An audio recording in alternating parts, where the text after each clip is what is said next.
Hi, everyone. Happy Thursday. Allegra and Natasha of Beyond Your Wildest Dreams here with our live cast that, as always, we put up as the Harness the Power of Planning podcast. And if you've joined us before, then you know that we are all about helping you to prioritize yourself and your goals, because we know as working moms, it can be so easy to put yourself dead last. I guess there's a reason it's called dead last, because you're dead from putting yourself last. Mm-hmm. And if you haven't seen, we have this bouquet of books. There's four of them, and they're all designed to help you prioritize yourself and your goals. There are 45 minutes to go through, and they're workbooks because we want you to learn as you go. And, if you don't know where to start, we would say to start with 3, 2, 1, done. This is all about getting your to-do list done by using brain science to have an actual framework for your to-do list rather than just, what should I do next? And so, get those. I'll put up a link. And as always, if you're commenting live or if you're commenting after you see the recording, feel free to comment. We look at the comments. We will get back to you. And thank you for being here. And today we're going to talk about, so I'm trying to find the link to our books and I'm not seeing it, but here's the link to one book, and I'm sure you can find all the rest if you go to that one. But Natasha and I today are going to talk about our family's experiences with the LA wildfires because this is what's going on in our lives. Yeah. It's taken over. Yeah. It's taken over. Impossible to ignore. Yeah. And I think even on a national level, right, to some degree, I had people from all over the country calling me and texting me and finding out, so it definitely was on a national scope. Mm-hmm. Yeah. And it's not over. No, it's not over. But before we start talking about that, I did manage to put on a shirt and put on earrings. Last week, I didn't even manage that. I do want to pull a card because I have really been loving pulling these cards. So let's see what the magic box has for us today. Oh, I love this quote. This is actually one of my favorite quotes. A year from now, you will wish you had started today. Karen Lamb. It's actually in one of our books, that quote. A, that's in one of our books. And B, it's the beginning of the year. And what a great time to, we're not talking about resolutions, talking about creating habits or starting things that, think about yourself a year from now, how bummed you would be if you hadn't started the thing that's itching in the back of your mind. Like, oh, I really want to do that thing. Another year is gone. Didn't do it. Yeah. Because, there's a saying in the productivity world that we overestimate what we can do in a day and we underestimate what we can do in a year. Mm-hmm. I actually recently, so if you've listened to our podcast before, you know that my cholesterol has been going up. And late last summer, I got the blood test that finally said, okay, now you need to pay attention. Your cholesterol is officially over the healthy zone.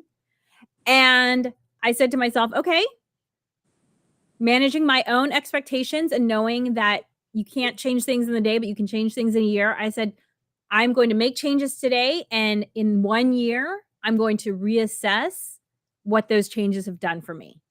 And you know what? It also just kind of takes the pressure off you when you have that longer time span. Yeah.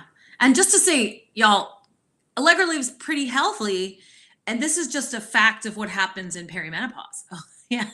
It's just what happens, it's true. Your women's cholesterol, you could be super healthy and you will find that your cholesterol is increasing because your estrogen is decreasing. But lo and behold, your estrogen was one of those things that kept those bad cholesterol numbers in check.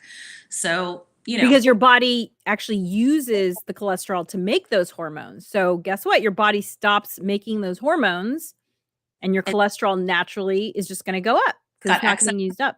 Yeah, right. Exactly. And so I made these radical changes immediately because I had already been thinking about it. I'd already been knowing for a while, I'm going to have to do something about this at some point. So I did make some radical changes, and I was able to get blood tests taken 2 months later, and my numbers had gone down. So you didn't even have to wait a year. I didn't have to wait, but they still weren't in the healthy range. They still all weren't in the healthy range. They had gone, I just wanted to pump myself. Like I made these radical changes, and I wanted some proof that they were working, because they weren't easy changes to make. And so I just kind of wanted to pump myself up with like, yes, this is the right direction. Yeah. But even if the numbers had only moved a smidge, I would have been happy, because my thought was on the next year, right? So that's what's so great about this quote. A year from now, you will wish you had started today. So what is it that you want to move the needle on? And if you have a paper planner, which Natascha and I are big fans of the paper planner, mine literally sits right in front of me all day long. Here it is. Why not write on December 31st? Hey, how did I do on this thing that I said I wanted to make progress on January 16th? Why not? Right. Check in. Yeah, check in, because a year from now, you will wish you had started today. So, yay. Think about it. Actually, let's talk about this some more after we talk about our wildfire experiences, because I know you've gotten to hear about my experience a little bit last week, but Natascha had no power. So, Natascha, tell us about your family's LA wildfire experience. Yeah, we had no power for 3 days. Now, 3 days plus, but that is compared to what some families went through and are going through, it's nothing. It's a drop in the bucket. We ate dinner around our little camp lantern. We had headlamps for if somebody had to go in the garage or that kind of thing. So we survived that. It's no big deal. We were close enough to a evacuation warning zone that we decided, let's pack up the trunk and pack up the car regardless. That particular fire got handled relatively quickly. My kids did have to go to school. Well, let me just say, their school was open on Wednesday. So we brought them to school, but halfway through the day, one of my son's schools was closed early. So it was kind of like a little bit of a scramble in that regard. But on the way to school, you're driving and it looks like just devastation. And on the way to school, we're just heading towards the fire that was closest to us before we got on the freeway. And it's just black billowing smoke. And you could see the flames, it really kind of looked like a scene out of Lord of the Rings. Like it looked like Eye of Sauron. Yeah, the fire. The Eye of Sauron. And my kids were, the night that we packed up, so we packed up things on Tuesday night. My kids were very, especially the younger one, was very freaked out. And sometimes it helps to like have somebody freaking out a little bit more than you, especially your kids, to like be like, everything's gonna be okay. You're like telling them and telling yourself, and even though we weren't in real immediate danger at that point, we were still pretty close. Now that fire got handled the next day or so, but as we were packing up the car, he was really concerned, and he was very, he's really, really scared. Personally, we wound up, being fine. We didn't have to evacuate. We lost power that night, and then didn't have power, for another 3.5 days. And here's the flip side of all of this is that you really find out how much you're thought of, considered, loved, cared for. Like I mentioned earlier, I had people from all over the country calling or texting. And because I didn't have power, I didn't have internet, so I wasn't on social media because my phone was not even getting any kind of service. I was able to call and text, but that was it with my phone. And so that part of it, as always, I feel like the humanity does shine through, when things like this happen. And LA's on a long road back to some semblance of recovery. It's going to be a minute, and there's a lot of opportunities for people to step up. I have several friends who lost homes in Altadena and Palisades. And then of course, heard tons of stories, friends of friends, and what their experiences were like. But it was shocking because I didn't see the news for days. I went into a friend's house on Thursday night. She was like, come on over, come into the guest house, use my Wi-Fi, charge up your devices, that kind of thing. And when I walked into her house, her big flat screen TV had the news on, and my jaw hit the floor because I hadn't seen these images except for a couple of stills connected to an article or something. I hadn't seen all of what was going on. So it was, interesting. it was wild. I mean, I was seeing it on the app, the scope of the fires and that kind of thing. By the way, if y'all don't have Watch Duty app, I recommend it. If you live anywhere near where wildfires are a situation or concern, this app is just crushing it. It's amazing. It's way better. Well, than I think fire specifically, right?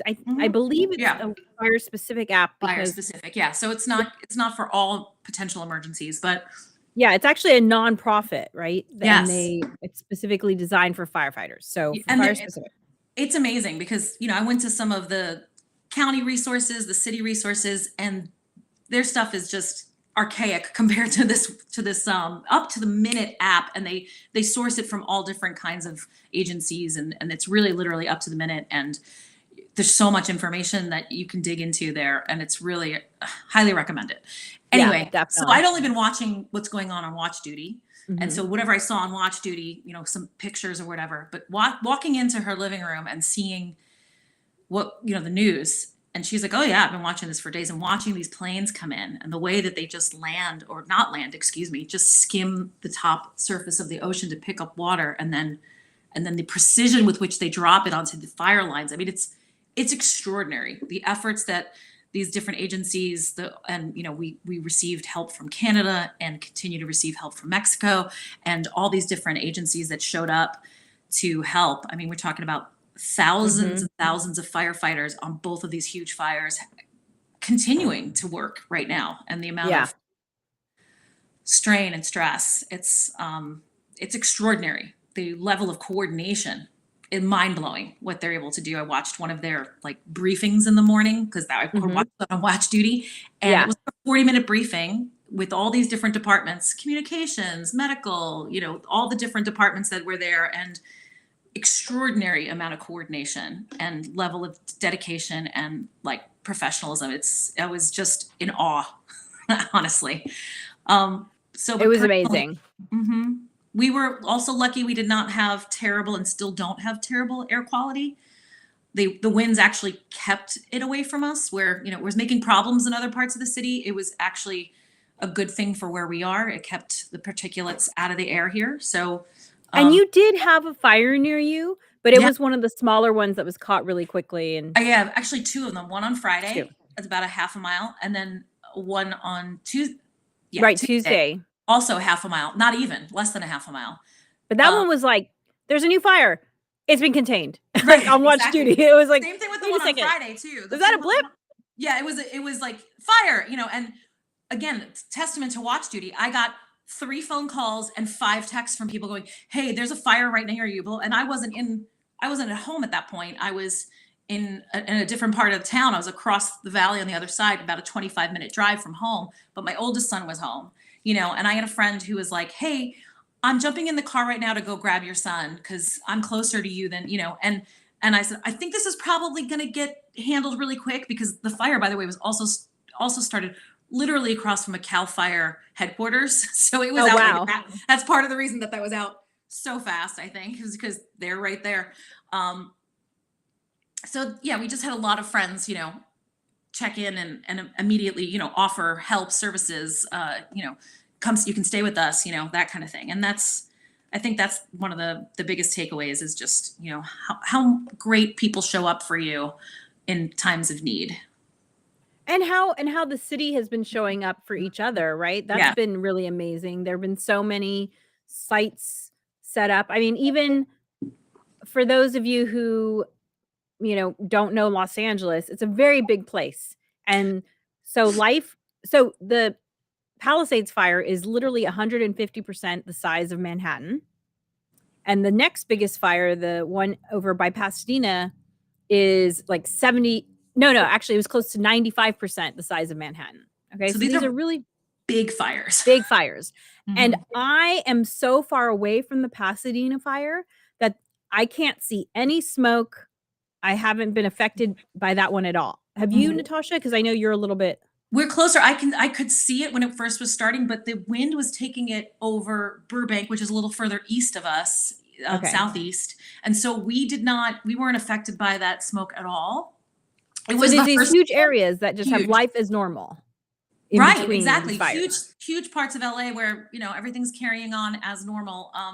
My husband works for the city of Los Angeles. He works for the Parks Department. They get activated as emergency workers in these kinds of times, like during COVID and during wildfires and when we have massive amounts of rain and flooding and things.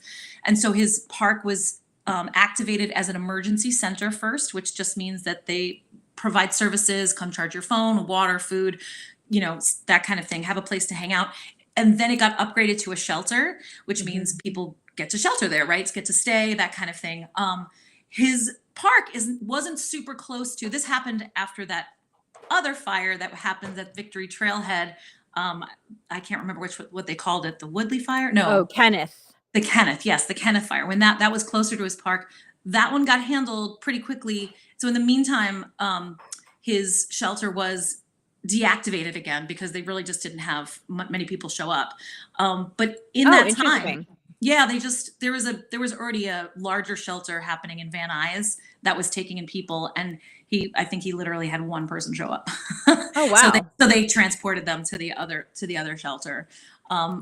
Yeah. So, but the city itself is responding and with the help of Red Cross. So if you're someone out there who's like, I want to do something, Red Cross is your best bet, I think, to, donate. And if you're, making sure that you're going to be giving to a organization that is legitimate and really is boots on the ground working. Another organization I would recommend is World Central Kitchen. They're also feeding the firefighters. They're feeding people who have been displaced. And they have, they have all these food distribution sites throughout the valley. Right. That I'm aware of, or throughout the city. So those are two legitimate organizations that are working yes. at the moment. And then it's been amazing too. Like there's a huge place that's basically, I guess the best way to explain it is it's kind of like a football stadium size. It's the Santa Anita racetrack. And it has football stadium size parking lots. And those parking lots are just filled up with donations of water and clothing. And it's been very heartening to see everyone coming together in this way. Yeah. So many people called my husband even before they were a shelter. How can I help? How can I volunteer? How can I do something? To the point where they had to sign up, put up signs saying like, we can't take any donations. We can't take any volunteers, because you have to go through a whole process where they just vet you before you can't just be a person coming in from the street and volunteering. The city, the liability there is dangerous, but yeah, you'd have to be vetted and they have to go through a whole process. So, he can't take volunteers, unfortunate. He's like, I would say, the vast majority of people are legitimate and really want to help, but they have to kind of protect people from those people who are not that. But you can show up at places like the Santa Anita racetrack and volunteer. Yes. So and I started my application process for a volunteer for the Red Cross, because this is going to be a long road for LA. This is going to be a long road. A lot of people lost their homes. A lot of people lost their jobs. People who don't even live in these areas, who maybe wait tables or work in the grocery stores. I mean, it's not just houses that are gone. It's, it's everything. It's a whole economy. Yeah, it's schools. It's like the economy of it's like in a small town being wiped off the map. Exactly. But all the people are still alive. Right. Yeah. It's wild. Plus, I just think about like all that rebuilding that is going to be necessary. And LA is scheduled to have the World Cup here in a year and a half. And we are scheduled to have the Olympics, the Summer Games here in 3 years. So it's a tall order. I was going to say that much. I can't believe you just said 3 years, because in my mind, I'm like, it's 4 years away, but it is now 2025. Yes, I know. So it is 3.5 years away. 3.5 years away. That's right. Because it'll be the summer, right? So yeah, we got a couple months before we hit the exact 3-year mark. But yeah, it's felt a ways off for a while, where you're like, oh, we're going to have it in 5 years. We're going to have it in, and now it's like, ooh, it's closer. Well, so here's a picture I have not shared online, which is, I don't know if people can see. Oh, your ring light is giving, your ring light's. Light glare. Let me see. It's just glaring. Yeah. So it's hard to see.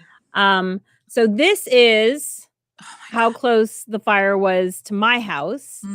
And so there's my husband packing up the car. There's our neighbor's house across the street, and there's the fire over it.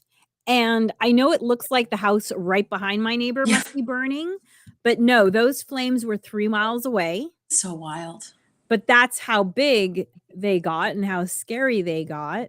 And so same with us. I'm just going to show you a picture of the end of our street, what it looked like as I was driving the boys to school that the morning of. Yeah, there it is. So this is the end of the street. Also ring oh wow, there. Yeah. This is the end of the street. So that's where I make a turn to get them on the freeway to go to school. But yeah, that's the end of our street. So which so you can see that the little like red flames, you know what I mean? Oh, yeah. That's why I was like, this is like Lord of the Rings. This is crazy. It's like Mordor. Yeah. It was and as you mentioned, your youngest was really stressed. That night when my daughter saw those flames, she was almost immobile as we were packing up the car. Like I had to hug her and say, look, we just need to get the car set so we can get out of here. And so we didn't have to evacuate. Right. However, if you've been following me, then you know that I have my mom, my mother-in-law, and my 100-year-old bedridden grandmother who all live very close to me and who we help support. You know, we're in that sandwich generation. And so my mother-in-law has been evacuated now for 9 days, and she's with my mom. And so when the flames were as bad as they are in that picture that I held up, and for people listening to the podcast, I'll have to put the picture up somewhere because it really looks like the house behind my neighbor must be on fire, or there must be a fire in the back of my neighbor's yard. That's how crazy looking it is. And I said to my husband, I was like, who knows what's going to happen overnight? You know, the first 3 days of the fires, the Watch Duty app, I turned the notifications on because I wanted to get alerted in the middle of the night if something happened. Same. I did the same. Yeah. And so they were just like going off. And usually I have 0 notifications on my phone because I don't want to be reacting to my phone. So I was very much aware of all these notifications. And I said to him, we're not going to get any sleep tonight with all the notifications going off, especially if we're here, because our first stop is going to be where our 3 moms are. Right. So why don't we just go there? Yeah. So that's what we decided to do. And it was actually there was a really frustrating experience because we had been told by a hospital near us that they could take my grandmother, because that was our first concern, was how my grandmother's completely bedridden. She's 100 years old. She has no upper body strength. She has no core strength. So she can't even sit in a car. So she needs a gurney, an ambulance. And, you know, there are only so many ambulances available. And so we called an ambulance. They came, they saw my grandmother, and they said, well, what's wrong with her?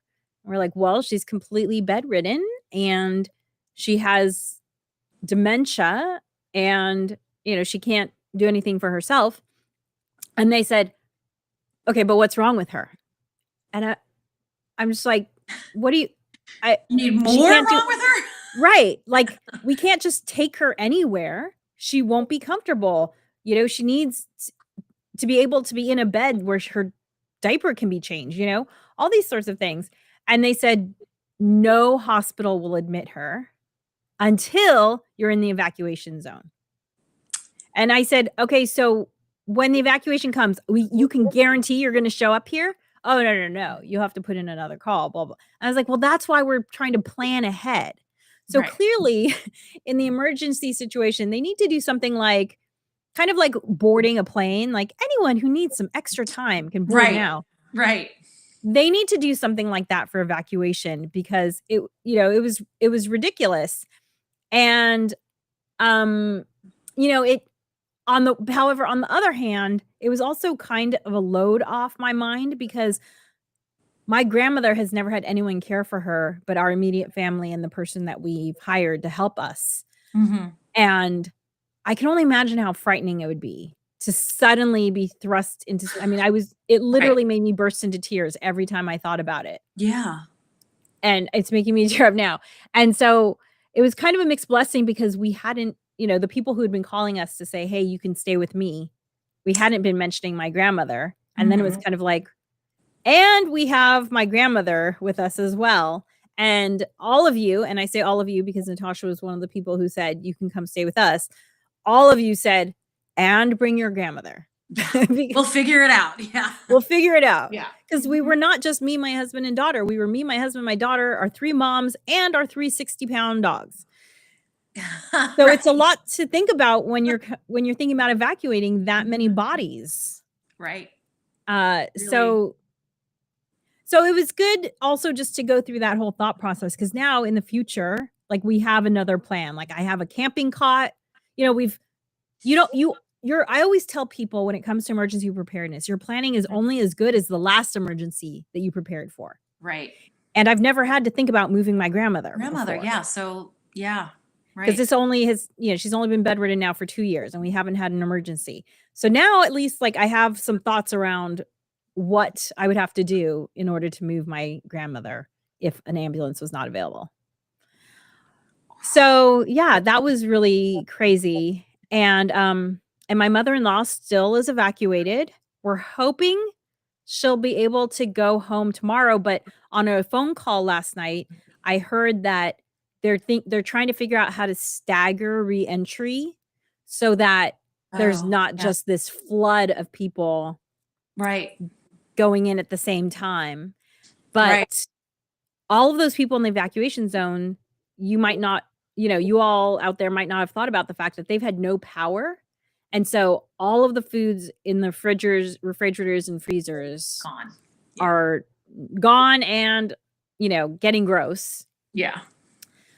So, so that happened with us. We had to, our freezer stayed colder longer. So I just started moving things from the fridge into the freezer and then just was like, well, whatever goes bad, goes bad. There's only so much we can do. Yeah. Mm-hmm. Ice cream for dinner again. We did eat the ice cream. The kids were very on Wednesday night. I was like, guys, this is already very soft and it's going to be soup in like a minute. We have to do it. I'm sorry. We have the emergency requires that we eat this ice cream.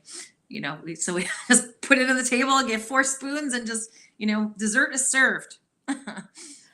Okay. So my question to you is, maybe we could consider this the second part of our podcast, although we should probably wrap it up pretty soon. But what have you done to take care of yourself during this, and or to create some sort of normalcy? Like, what were you doing during that to kind of keep everyone's mental health in a good place? That is a good question. I haven't really thought about that. Like, it was just kind of, again, we didn't have even close to the situation that a lot of people have. So there were aspects of, not having power, especially at night when we're all eating around. It felt like we were camping. One of my kids was like, let's play a board game, At that point, my husband and I we did that. Like, yeah, because we had no electricity. And, and it was like our family sometimes would watch like an episode of The Office before everybody went to bed, on the weeknights sometimes.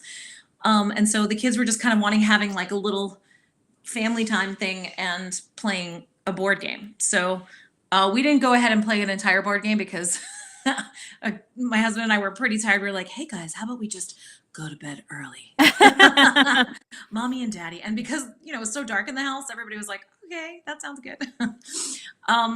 As far as anything else goes, it definitely helped me see where we're unprepared, because we have go bags. I have, but we have like always, a go bag in every bedroom and in the cars for, I've always thought earthquakes, these are, so, but just, we have flashlights and that kind of thing, but there were things that I had to dig out of the camping bag, tubs that I was like, maybe this should just be out of the camping tub all the time. And then when we go camping, I'll put it back in, for convenience sake, it had been something that just lived in those tubs. And that was just a couple of the things that like, maybe this should just be out, So as far as like that peace of mind, like you said, that the last emergency helps you get prepared for the next one. Yeah. As far as like self-care goes, I mean, that is a good question. I haven't really thought about for me per se. And for the kids, just getting an opportunity to talk about it, and talk about how we're safe and we've been lucky and we're most likely not going to have to evacuate, but just to be prepared, and it's better to be prepared, that kind of thing. Having those conversations with them to just kind of like ease their mind a little bit. Well, I think the other thing too that's good, at least for our kids, because the age they're at, like our older kids are teenagers, for them, I feel like this has been good just in case they were alone when something happened. Mm-hmm. I feel like it gives them some increased resilience in terms of thinking about an emergency and just recognizing how stressful it can be, and that the first step is calming yourself down enough so that you get into action mode. Right. Because you can't just, stand there and keep feeling stressed. Yeah, for sure. Yeah, well, that Tuesday night when that popped up near us and my friend was on his way to get my son just in case, I called him ahead of time and I said, "Hey, there's a fight. Like, there's probably going to be fine, but you're home alone with the dog. I just want you keep your, because he'll come home and like takes his shoes off and that kind of thing." I said, "I want to just make sure that you are dressed and you have your shoes on if you have to leave suddenly, so just make sure you have he has an Apple Watch." That's how I was calling him. And make sure we have like a little emergency chargers for those watches just in case their watches die rather when they're out and about. So I was like, grab your your battery pack, make sure your watch is on, make sure you have shoes on, just in case you have to leave quickly. And then I called him back 2 minutes later and was like, "The fire is out, no big deal." But yeah. Well, and to that end, as I was unpacking everything we packed up, I wrote everything down. Mm-hmm. And I'm going to be typing this up and this is something that we also put on our how to plan for camping list that Natascha and I created. And if you go to our website, to our blog, you can find that. But I don't only write what I need to pack. I also write where it lives, because not everything's in the same place. We don't all have space that we can just dedicate to emergency preparedness. A lot of these things are just in everyday use, or they're in our camping kits, or whatever you're talking about. You have photo albums stored here, you have valuables stored there, whatever. So writing where everything is, because I said to my husband and daughter, "Do you know where all these things are?" And they were like, "Of course not, because you're the keeper of that knowledge, Mom." Right, of course. Of course, yeah. That's really smart as far as like writing where it is, because everybody be like, "Oh, I don't know where that is. Mom, where is that? And what if I'm not around?" Right? Yes. What if I'm busy finding other things, right? Like, so exactly. Mm-hmm. Yeah. So something to think about is write down your evacuation list and where everything is. And then the other thing is and I'm going to put this up as a QR code. If you saw any of the images from here, then you know that some people got stuck in traffic jams and had to walk away from their cars. Yeah. And again, that's not something that you always think about. You think, okay, I'm just going to pack up my suitcases and put them in my car. Well, if you're just having to walk away, can you carry everything you just put into your car? Right. And so I would highly recommend getting these rolling duffel bags, and I am unable to grab it right now, so I'll put it in the show notes. Look at it later. We have these 2 3-foot long rolling duffel bags, and they have the telescoping handle. And so each of us would have a backpack and something rolling. Because people were having to just abandon all the evacuation stuff they had packed because they couldn't carry it. Right. out. Yeah. And then watching the news footage of those cars getting bulldozed because they needed to move them out of the way. If you do have to abandon your car, leave your keys in your car. Yeah. They do that so that the firemen can move it, or personnel can move it, and your car may not get bulldozed, so that the fire trucks can get in there. Yeah. So that's just a little helpful hint that I learned that last I week know. that Who knew, right? I never thought about. Yeah. And also, like, my keys are in my car. Please don't destroy my car. Yeah. Put your keys in your car. And also, if you can, if you're on the edge, like pull up onto the shoulder off the road, because it was like nobody had moved off the road. So they just packed. It was like 3 deep. They had to bulldoze off the road. Yeah. So those would be my 2 big takeaways. In terms of getting some normalcy even as the fires are still happening right now. Many of you know that I have this commitment to doing sunrise hikes. For many years, it's been 30 sunrise hikes. I've upped it to 45 sunrise hikes, but the area where I hike is been closed because of the fires. Oh, right. Of course. And so we've actually just been doing the hike on city streets, but we've been shooting for the same amount of steps and also the same amount of cardio benefits. However, we have been wearing masks because this is not like a campfire where it's just wood being burned. There are chemicals, there are plastics, right? So everyone who has a pool, their pool chemicals going up that were in the garage. All the paints that people keep in our garage, right? All of that's burning. All of it. Not to mention all the electronics. Right. And then so I've heard that pulmonologists say for at least a week. I've also heard 3 weeks you should be wearing a mask. One pulmonologist said this is the sort of thing that turns into cancer 15 years later, like the World Trade Center, right? All the people that inhaled all that collapsed building debris. Because again, right, like asbestos, fiberglass, whatever, just in the air. Resins, plastics, like you said. Yeah. So I did a hike today. I did one on Tuesday. So I got in 2 this week. So that's what I've been doing to keep my self-care, getting in movement, getting outside, talking to friends. So important. No, it's not exactly the way I would do it ideally. However, no one can take care of yourself but you. And it's so important for my mental health to do these walks. And so that's one thing I've been doing. And then another thing I've been doing is I've been doing a lot of baking. Oh, yay. That's fun. Just because it makes me feel good. So, in times of and we've been playing a lot of board games. I've been shutting off the news. I said, okay, you don't need to watch every single second of coverage about this. You're like, we've got, at that moment, you're not in danger. No. Yeah.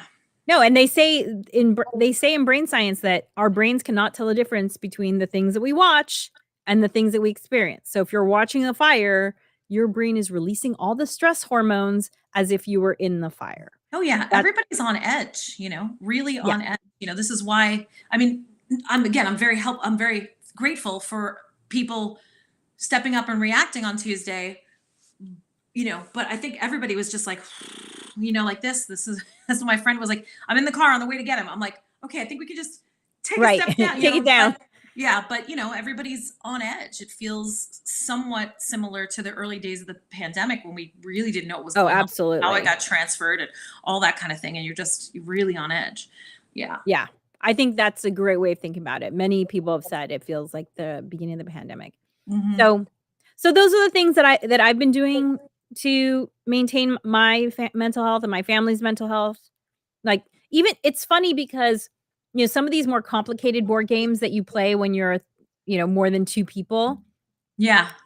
Sometimes it's hilarious how my family will be like, oh, it's so much work to set. And I'm like, it's not so much work to set it up. And then 5 minutes into the game, we're all cracking up. Right. Which is so good for your mental health and so good for your immune system, having a great time.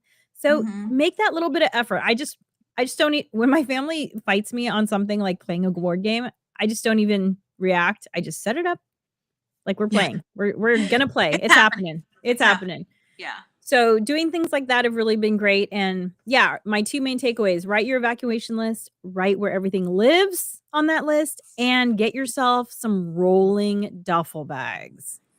Yeah, we just used regular suitcase rollers. So if you have that, just make sure that you have, we have like a giant one. So we have like a regular size one and a gigantic one that we never travel with because it's always over 50 pounds. So we don't even bother. So we have this gigantic suitcase that we really are only ever going to use for emergencies. It's perfect for that because, one thing that we did pack in case we were going to have to evacuate for real was I did pack our sleeping bags and our tent. Yeah. And those went into the rolling too. Because I thought if we're going to wind up in a shelter, who knows what they've got for, keeping you comfortable and keeping you warm at night. Like we throw our sleeping bags in there too, because if we can help conserve resources, as far as other people, maybe that blanket needs to go to somebody else, Exactly. Yeah, so we definitely just threw those in too, because you just don't know. Or if we wound up having to go to a friend's house, at least we had sleeping bags in case they just didn't have enough, space on their, in their guest room or whatever.